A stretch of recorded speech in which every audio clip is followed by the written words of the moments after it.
What is version control?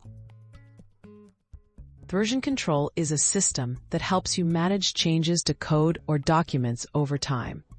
It keeps track of every modification, making it easy to review, revert, or collaborate.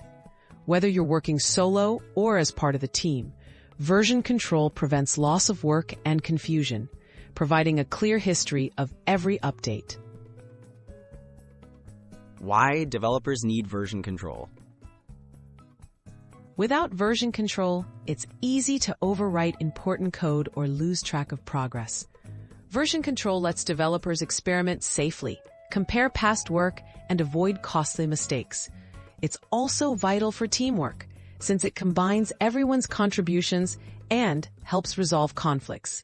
In short, version control is essential for building reliable and efficient software. How does version control work? Version control systems use repositories to store your code and its history. When you make changes, you save them as commits, which serve as snapshots. You can go back to earlier versions, see what changed, and who made the changes.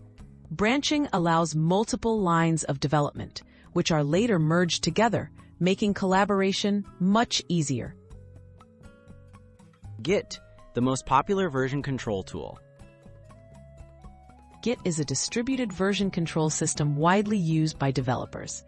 Every contributor has a full copy of the code and its history. Git makes tasks like branching, merging, and tracking changes simple and efficient. Its popularity comes from speed, reliability, and flexibility, making it a core skill for anyone working with code. Beyond Git, other version control systems. While Git is the most commonly used, there are other version control systems too. Subversion, Mercurial, and Perforce are examples used in some projects or companies. Each comes with its own strengths and workflows, but the fundamental concepts remain the same: tracking changes, collaborating, and keeping code safe and organized.